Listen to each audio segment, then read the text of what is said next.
your pocket, boy, and the razor in your shoe.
Welcome back, builders, to our second community audit, where I showcase and review builds that were submitted to me from the community. Here I'll be providing blunt but constructive criticism based off of my own opinions and experience in the hobby. If you'd like to have your build showcased in one of these audits, stay tuned to the end of the video for more information.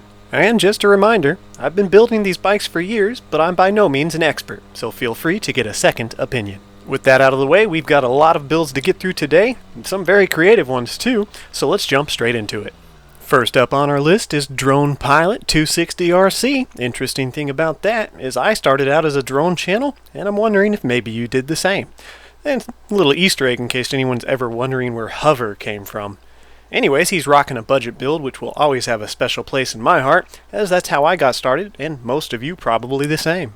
I love budget builds simply because for me they tend to be the most reliable. He appears to be rocking a Kent Sea Change Cruiser. Fun fact about this bike is I just saw it on my Walmart rack and on their website for $98 here in the US, and I think that even comes with free shipping, so check it out if you're looking for a budget frame. It appears to be pretty solid too. Also, a nice thing about this as opposed to a Huffy Cranbrook is it doesn't have the auxiliary top tube to get in the way of the fatter MZ65 pipes should you choose to use one. Let's start with this pulley setup. I actually like that you were able to run the chain on the bottom side of the pulley instead of the top. In my opinion, this is safer because it pulls up on the arm and would be less likely to pull it down into the spokes if there's a failure. That's just a theory, but I don't see anything wrong with this. I also like that you added an extra large washer. This gives it more surface area and friction, meaning that the pulley is less likely to migrate on you. As far as the foam in between the motor mounts and frame, in my opinion, this is not doing anything for you at all. This will not help with vibration, and if anything, it causes less friction and makes the motor easier to tilt and throw your chain alignment off. I very rarely ever add any kind of rubber in between the motor and the frame, and when I do, it's not for vibration, it's for a very specific reason when it's a funky setup that just needs some kind of protection. So in a nutshell, I just recommend direct mounting to the frame without anything in between them. If you are having excessive vibration issues, try leaning out your carburetor by lifting the clip on the needle one notch. It's surprising how big of a difference that can make because when these motors run too rich, they run rough. A big red flag on this build, and I'm sure I'm not the first person to tell you this, is the fenders. Either get rid of them, which is the safest option, or reinforce them with quality hardware.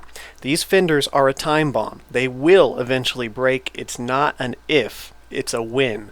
And when they do, they get caught up between the tire and the frame, and you're going to have a very bad day. I've actually heard of motorized bike riders getting killed because of this failure, so I'd take those off as soon as possible.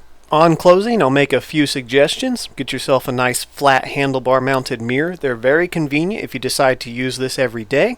And definitely get some rim brakes as soon as you can. If you have to make an emergency stop on a coaster brake going over 20 miles an hour, they fail really easily, either locking up the rear tire, sending you into a slide, or backpedaling, pushing you up off the seat and sending you into orbit, both of which have happened to me, and it's not fun. Front and rear rim brakes with a dual pull brake lever would be ideal, but at least front brakes.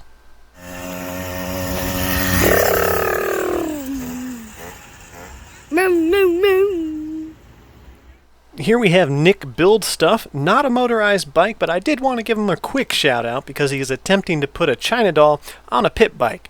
I don't know much about pit bikes, they look like a lot of fun, and if you can make this work, definitely hit me up later in the comments so I can check it out. I'd love to see this thing running. I've seen one of these motors on a go-kart, I saw a builder turn a motorized bike into a boat, and even one being used as a water pump. So, sky's the limit. Good luck. Here we have Jackie with a beautiful Hyper Easy Rider. To somebody outside of the hobby, this build could probably fool them into thinking this bike simply came with a motor. A build like this is really enjoyable for me because it goes to show just how a few modifications and tweaks can make this look like a custom bike. I mean, it technically is, but in this build, he didn't have to do much and it looks fantastic. The only recommendation I'd give you to clean up this build and really make it pop is to simply shorten your cables. It's actually pretty easy to do. I have a video dedicated on it. I'll leave a link in the description. There's a little bit of magic going on behind the scenes that's not just a straight pipe clamped onto his exhaust. I encourage you to go check him out. I leave a link for everybody's channel in the description. I just don't have time to cover everything about all the builds. But I love this one, and I like the backstory behind it. He essentially built this dedicated to his uncle who passed away and loved motorcycles, so kudos. Now you clearly know what you're doing and you got your own custom look going on. You know how I feel about the fender. If you want to keep it, make sure you reinforce it. He's even gone so far as to modify these Springer forks to fit to his build, which is probably a good thing because I've heard mixed stories about these Springer forks. So if he did a custom job on it, it's likely he's worked out any of the kinks. I usually don't comment on Springer fork builds because I don't have any experience with them. The frame appears to have ample room for the carburetor, possibly even with the filter on it, so I'm not sure why you went with the extended intake. I've heard they can add performance if the extension is the right length, but I really couldn't say one way or the other if it's an advantage on these motors. However, we can take one good thing out of it. If you pay attention to how he has it mounted, this could be an easy way to adapt a PZ19 or 20 to these motors. Not that I feel it would be a benefit to a stock motor, but if you're going for heavy modifications, it might help.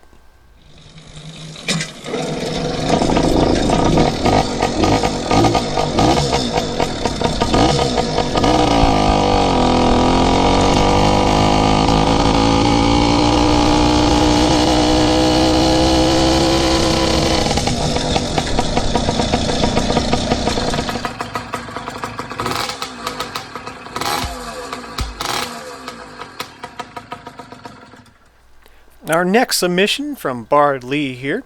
This is a YouTube short. These vertical short form videos don't give me a lot to work with. I can't see much detail on the bike, and I don't have a lot of time to go over and inspect it. You do have a rack, so points there because those come in very convenient. This appears to be a daily driver that's just used for utility. Nothing wrong with that. I do, however, hear a high idle that sounds a little bit lean. You're going to want to solve that issue, otherwise you might burn up the cylinder. Your culprit is probably the offset intake, especially since you mentioned you had to use electrical tape to keep it snug. This is common because they have a smaller diameter. I'd recommend going back to a stock intake if you can find one. If not, check out the stubby intakes. You can find them on BikeBerry or Amazon. They provide a better seal and fit into tight spaces quite well.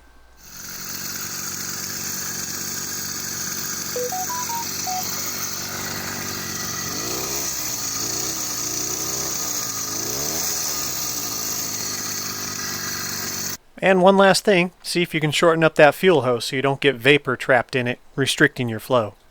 This build is from Whiskers The Fish, very creative name. Whiskey's actually using the short intake that we were just talking about for the same reason. I also see him using a hose clamp instead of the stock clamp on the carburetor. This actually seems to be really convenient. I think I might start doing this myself, as those annoying Phillips head screws strip out way too easy. So thanks for the tip. He thinks he still has an air leak somewhere on the bike, and if it's not coming from the intake, the next thing I would check is the crank seals. These wear out quite easily. Luckily, they're also easy to replace, so long as you can get that screw off the bevel gear. I have a dedicated video on looking for air leaks. I'll leave a link in the description in case you want to check it out. The handlebar setup's a little bit of a rat's nest. I would just recommend getting rid of your shifters. If you watched our first audit video, you'll see one of our builders actually came up with a creative way to keep the derailleur in the gear you want it to be while completely removing the shifters from the handlebars. Should clean it up a bit. He's also rocking a rack for utility, and these are great to have on daily drivers. Go ahead and listen to his bike here real quick. Now he has the exhaust cap off, and he's running through neighborhoods. That's a lot of unnecessary attention, especially with that trail going right through people's backyards. But you ride the way you want to. Now, without the exhaust cap on, it's hard for me to tell exactly how a motor's running, but when you let it idle and it idles up high, it's probably running too lean. You can play with the needle clip, that might fix it, but chances are you do have an air leak somewhere on this thing. If I ever sound like a broken record when it comes to air leaks and running lean, well, because on two strokes, in my experience, that's the #1 killer. They just overheat and burn up.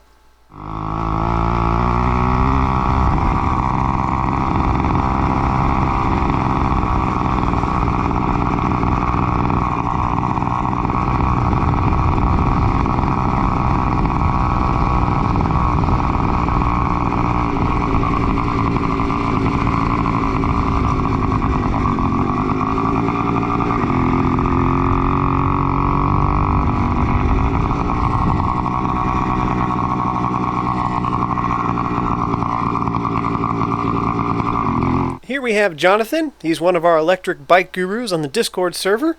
And if you ever want to submit one of your DIY electrics, I'll check it out. So he goes over his whole build in pretty good detail very quickly without wasting any time.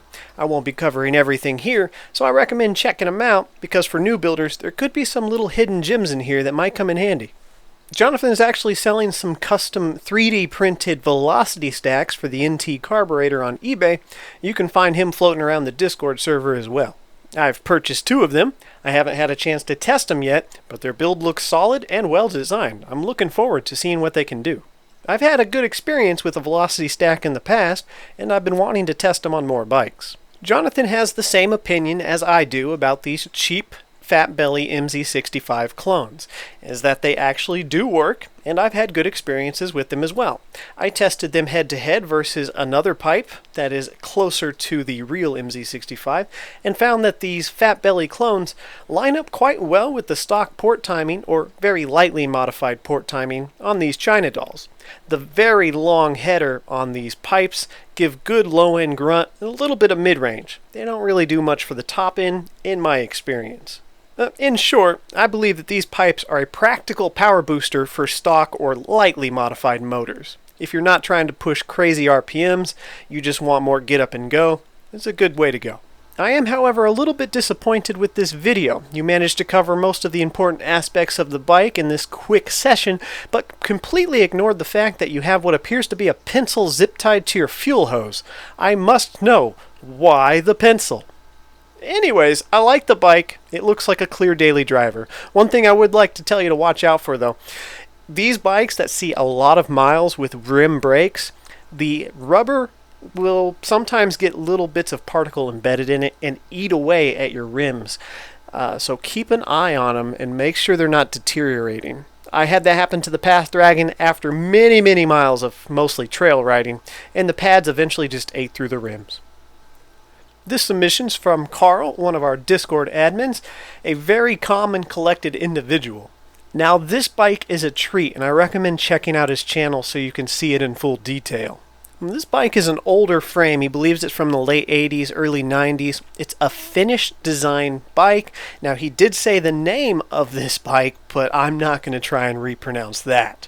At a glance, it doesn't look like much. It just looks like a regular beater, daily driver. But this bike, being when it was made, the materials used, and what it was originally designed for, is probably going to outlast a lot of bikes you see on the road. Now this bike has a 3-speed hub transmission with a coaster brake. I could only imagine trying to service that, but luckily he probably doesn't really have to. He managed to keep the 3-speed intact and operational while mounting the sprocket. That's got to be a chore. On this bike he had to open up the rear sprocket to make it fit over the larger hub, and having done this for my Swin Taff, I know that's not as easy as it sounds. From what I can tell, this bike was just built to be practical and reliable. Even though it's simple and might not look like much, I have nothing to add to this.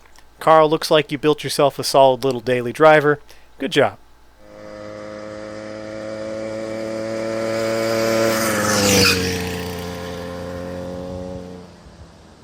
Dark Raft, rocking my favorite kind of build, a trail bike. Not the most practical thing for long distances due to comfort, but if I could only choose one bike, it would probably be a trail bike. He's decided to go with cheap but practical power upgrades, a big bore kit with an MZ65 clone or a fat belly pipe. Both of these complement the trail bike having better low-end torque, meaning that he probably doesn't have to do any pedaling from a dead stop, or very little at the very least. Fenders on a trail bike is fine in my opinion. These plastic ones hold up well in my experience, especially if you mount them securely. These trail bikes don't generally push high speeds either, so they're not nearly as much of a detriment. It looks like there's no rear brake on the bike. I can understand this. If it came with disc brakes, getting the sprocket to match up to them can be tricky. So long as you ride cautiously, it's not a big deal. He's done some beautiful port work, really well done, and the bike, to me, sounds to be running great. Maybe a little bit rich, which is fine, that's safe, or it could just be restrictive on the exhaust. Try the Badass Shark silencers. I find them to be just as quiet as the stock exhaust, but give you a little bit more grunt. Now, there are two versions. There's a knockoff and there's the real one. You want the real Badass Shark silencer if you're interested in keeping the noise level down. Otherwise, you can go with the knockoffs. Alternatively, you could just drill a few more holes in the cap of the exhaust, and that usually does the trick.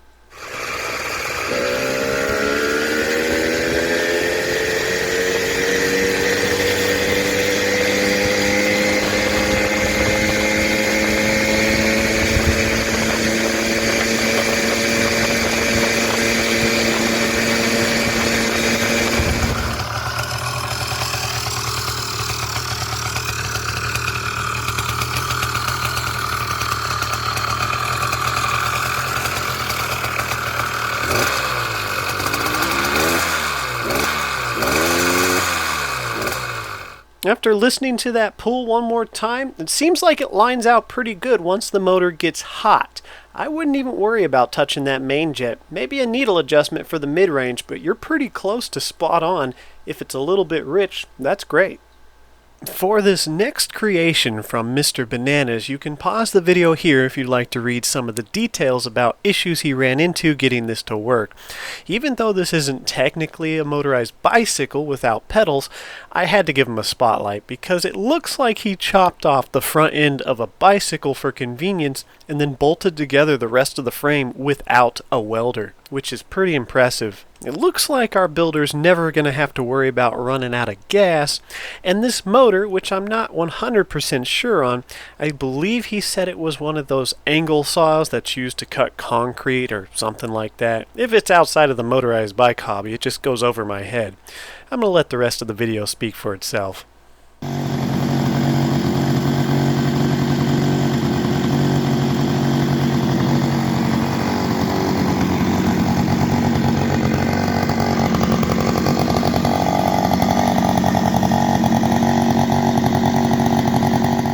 From DroneStuff Bikes, and another fellow droner, we've got a short vertical video here, so I can't get much detail about the bike. I see the chain is really loose. See if you can move that tensioner back a little bit, tighten it up.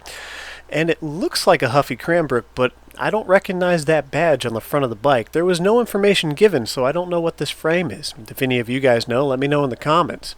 He's used the double cage hack to remove the airbox while keeping the foamy filter on. It's a good little trick I learned a while back. Nice to see some people using it, although I mostly just use it when space is tight inside of a frame. Otherwise, I keep the airbox. Looks like he's going for comfort. He's got ape hangers and a laid-back seat. Must be a really nice bike to ride around. If he's just cruising on, probably not going to have many problems. You can also see in his build that he replaced the acorn nuts on the cylinder studs, which is a good trick to do if you ever have issues with your acorn nuts bottoming out and not getting a good seal around the head gasket. This submission from Venom, I actually like a lot of what I see here. It's a basic road bike with a YD100 and appears to be set up well. I'm curious if this is your first build because it looks like you did a pretty good job. I do have a few suggestions. It looks like one of the bolts on top of your chain tensioner can be tightened down a little bit more. If you can do it without stripping out the bolt, go for it because you do not want that pulley to migrate into your spokes. It will turn this otherwise nice looking bike into a pile of spaghetti. Having personally used a road bike similar to this in the past, I know that they're actually pretty practical and turn into daily riders really well. And because of this, you're probably going to be riding this bike a lot due to convenience. I'd recommend getting yourself a left side mirror. I noticed on your bike that a lot of the cables run underneath the tank. I'm curious how you got around this while still being able to use your rear brake and not having the gas tank so loose that it just falls over. Let us know in the comments. Also, let us know what frame that is. For this road bike, I like your choice of motor and sprocket combination. The smaller sprocket will complement the YD100 for cruising speeds. Yes, you will be faster, but it'll also run a lot smoother in the high 20s and low 30s, basically making for a convenient, smooth cruising bike. Just by looking at this bike, I got a good feeling about it. I feel like it's going to be a reliable build that you'll enjoy riding on long trips. How well it was put together, the sound of the motor with a solid idle and good throttle response tells me that it's running right with no air leaks. The YD100s being strong motors do have one Achilles heel which is common throughout their lineup, and that's the wrist pin clips can tend to randomly break on people. It's never happened to me, but I did upgrade mine to better clips, which is a good suggestion for the long run. They also tend to run a little bit hot on some builds, but because you have the smaller sprocket and your cruising speed is going to be in a sweet spot, you shouldn't have to worry about this motor overheating on long trips. Because this is a new build, I recommend staying on top of all the nuts and bolts for the first couple of weeks, making sure everything's tight on the rag joint, the chain tensioner, the motor mounts. Don't over tighten them, just make sure they're not getting loose. Once you get past about a month of riding and the bike has no issues, you should be safe to just hop on it and go without worrying about it randomly breaking down, other than flat tires. And I would recommend eventually replacing that quick release axle on the rear wheel with a solid axle. The quick releases are not as strong because they're hollow and they bend a lot easier. When they do bend, if you keep riding it, it'll wear out your bearings quite quickly.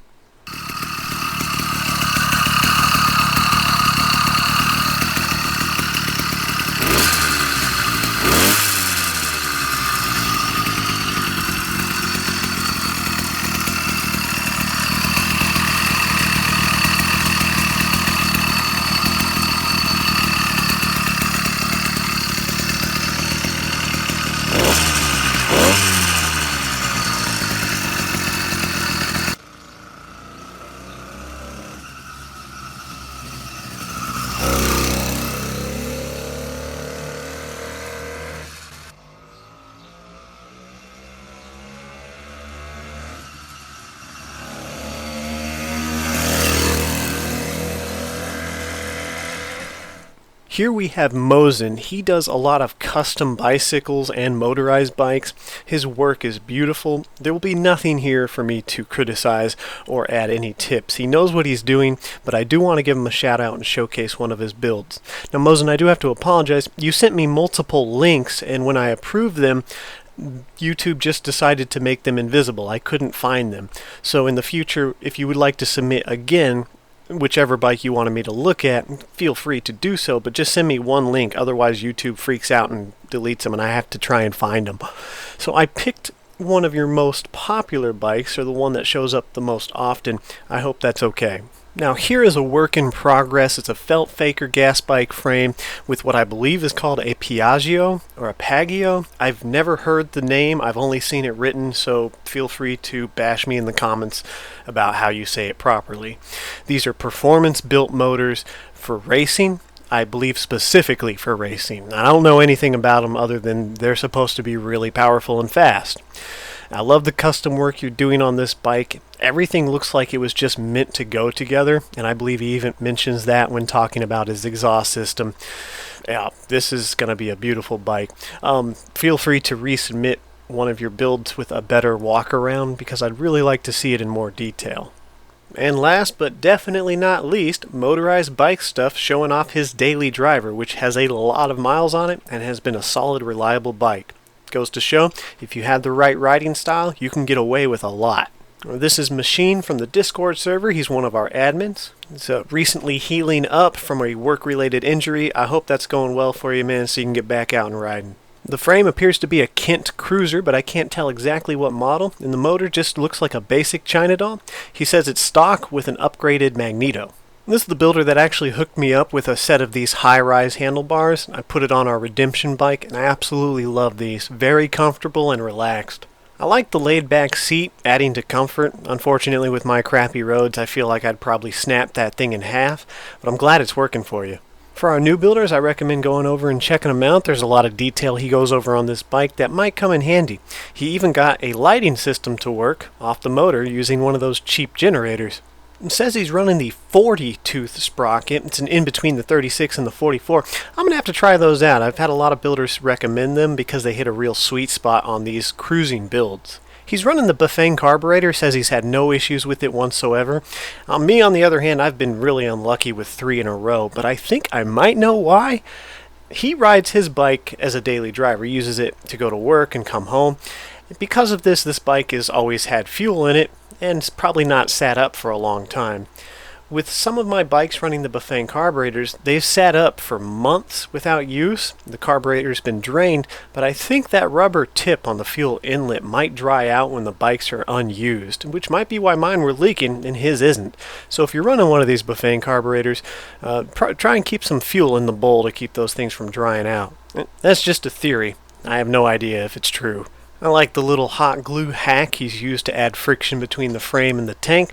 I use Gorilla hot glue for similar situations sometimes, and that stuff holds on really well. I have no idea how well it'll do if it gets in contact with gasoline, though. Personally, for me, the Gorilla double-sided sticky tape has been the way to go. Use whatever works. Anyways, I always respect the workhorse bikes, which this one clearly is. It's just nice to see what they can do every day.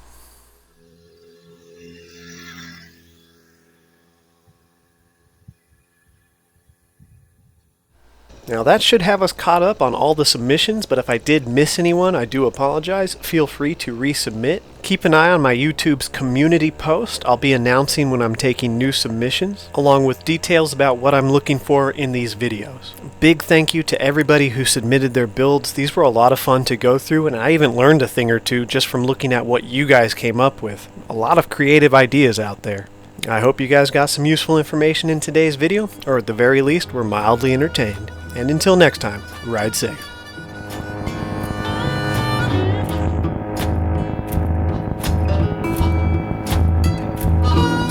Down in Louisiana, where the tall, tall pine trees grow, there live a preacher daughter and she knows how to jelly roll. And a papa wanted to save my soul, but a sweet talking daughter, Lord, she loves to jelly roll. Yes, she do.